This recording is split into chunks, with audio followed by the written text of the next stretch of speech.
Babbling Brook is 3 months old today. And the crowd goes, golf clap.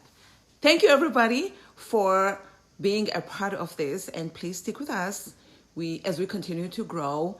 Welcome back to Babbling Brook Podcast. My name is Babalwa Brook, and it's kind of a big deal today, and I thought I'd pop in to celebrate that.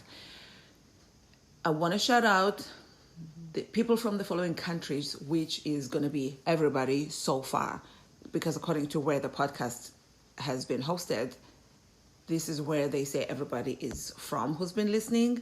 And apparently we have spread out onto 6 continents, and the only other continent we haven't reached is Antarctica. That's according to ChatGPT. However, here is a list of the people, of you guys, in alphabetical order. Australia, Canada, Germany, India, Ireland, Luxembourg. This is a country I didn't even know about, and I looked it up ever since. It's not far from the Netherlands, so hey, you taught me something new. New Zealand, Poland, Russia, Privyet, South Africa, United Arab Emirates, United Kingdom, and the United States, which is also a country where majority of the listenership is from. More than 80% of our listeners consistently are from the United States. Thank you to every single one of you, no matter where you're based. Please, if you find something that you think that somebody else may enjoy, share the show, share it on your social media. Let's spread the word and create our own little community over here. Again, thank you, thank you, thank you. If you like, please join us on Facebook. We have a Facebook group there. Babbling Brook Podcast is the handle. And we also have Patreon. I post unedited episodes on there. We will figure out as time goes on what else to add on there to make it more interesting or whatever. If you want to support the movement, you can go on there.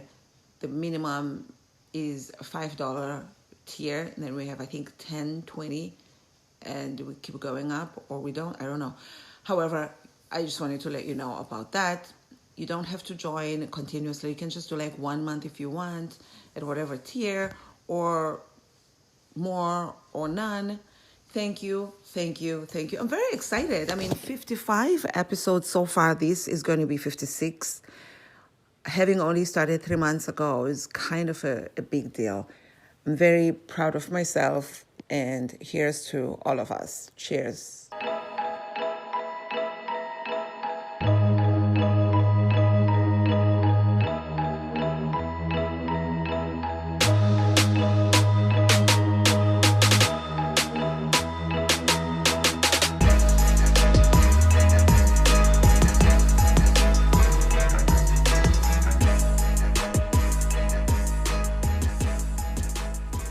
I'm in South Africa. It's 11:20 in the morning on Tuesday, December 5th, and I'm stealing this opportunity because I'm hardly ever alone, and I happen to be right now. I'm actually on my way out and running a little late to go to the bank. I thought I was going to go early, but I'm staying with my mom currently. This is the third and kind of last leg of my trip, even though going back to the US, I'm going to touch base with my first 2 stops. It just naturally happens to be that way.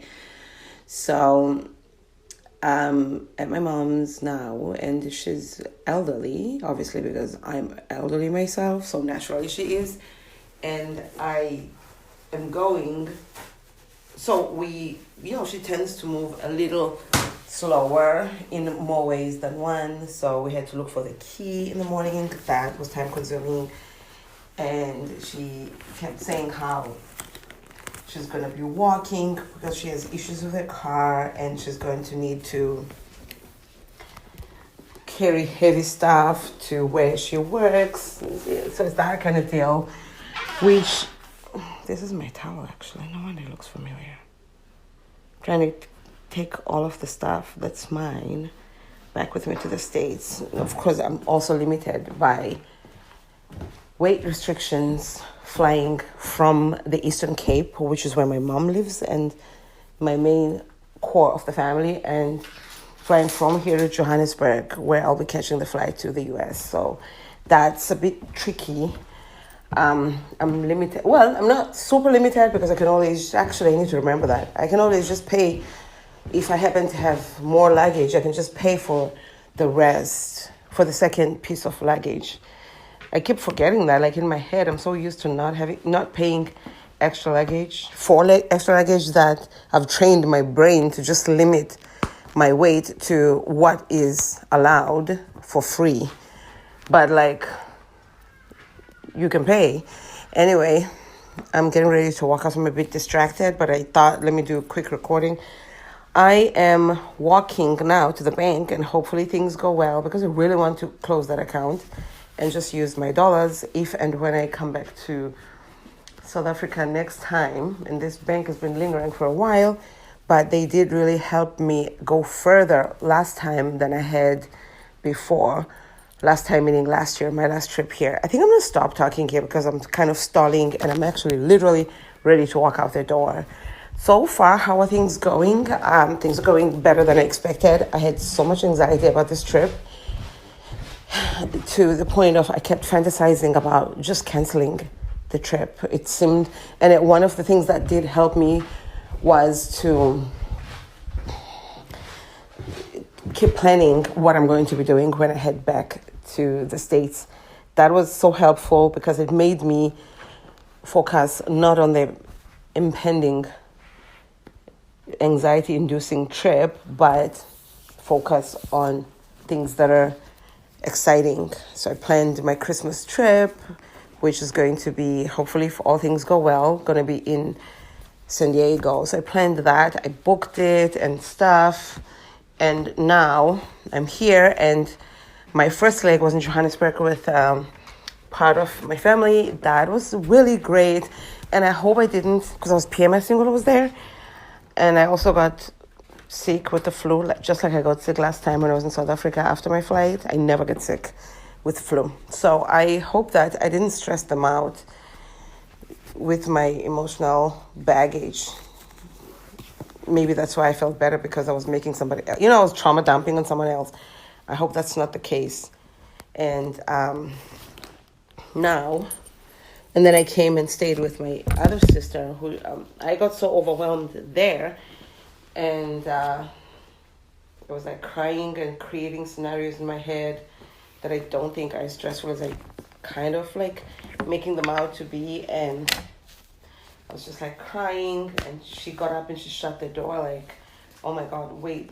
And she closed the door because she didn't want her partner to hear me crying, because she knew that it's probably me being weird again. So that made me feel super self-conscious and silly and stupid, but my emotions were real. I was feeling like shit. I had been crying all night.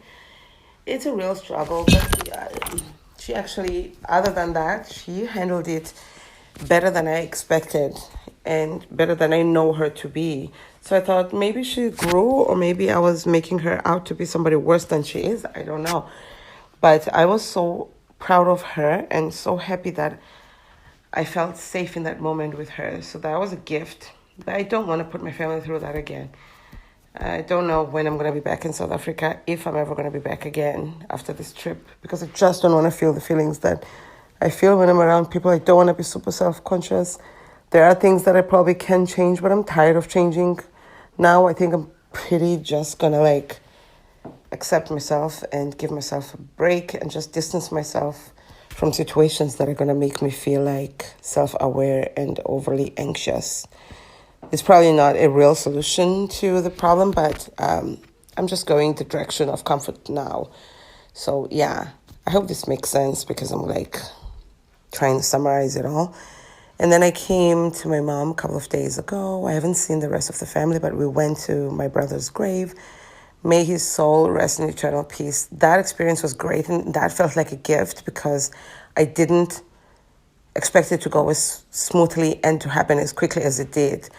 And there was also a possibility that it might not even happen, but I knew I wanted to do it, and it went well. And everybody who went there, my one sister and my mom, we all were so thankful that we did it. And it was the first time that any family member went to the grave.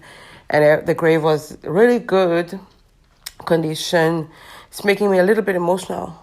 This is the one thing that makes me emotional, whether I'm PMSing or not. I'm not right now. But just like whenever I'm here in town and knowing that he used to be in this house and now he's not, and knowing that like there's a grave, like that he's underneath that grave, it just like makes it so real and it's so hard. Like, oh wow. Like when I'm in the States, I'm like, okay, like he passed away. Like there's a part of me, I think, that makes me feel like maybe he didn't. Like, I don't know. But just being on the grave, like standing on his grave, knowing that like his bones are underneath, that is hard. Like it's rough. But I'm okay. I'm just like so thankful. I know I'm going to digest all of this when I'm back in the States. It's going to feel totally different. But now all the feelings are like overwhelming because everything has to happen and it's happening at once. But like, I'm really thankful for this chance to be here now. And I'm just like, a part of me feels like, what if I never come back? So I'm trying to do everything. And it's hard. And it's hard like to even discuss it with my family because I don't want them to feel like they're being manipulated or threatened and trauma dumped upon when I say things like, I may not come back. So I'm like trying not to say that. And therefore there's like nobody that I can talk to about that. It's tough. So anyway, now I just made myself emotional for no reason. Let me take a selfie and head on out, go to the bank. So far, everything's going better than I had hoped and thought. So I'm very like overwhelmed with my elderly mom, who I have like personal past history trigger situations with. So now you have to be patient and you feel guilty because she's elderly and she's your mom and you're supposed to be accepting, but you have your own emotions and your own past and history and trauma with. So it's like, it's a lot of emotions. I was thinking, should I arrange to talk to my therapist while I'm here? I don't know. So let me just take it one day at a time. It helps that she goes to work, even though it would have been like amazing if she took time to spend with me, but it's good for me too, for both of us, to be separated. So please, go. This is how I used to feel with my ex-husband, who was emotionally abusive and verbally. I used to be like, oh my God, I could just go to work already and leave me here by myself. All right, let me go. Thanks. At Babala Brook everywhere. The Lovely Brook is one of my stores on eBay. The other one is Trucker Brook, and the other one is My Brook. Or is it? So it's My Brook, Trucker Brook, and the Lovely Brook on eBay. Thanks, bye.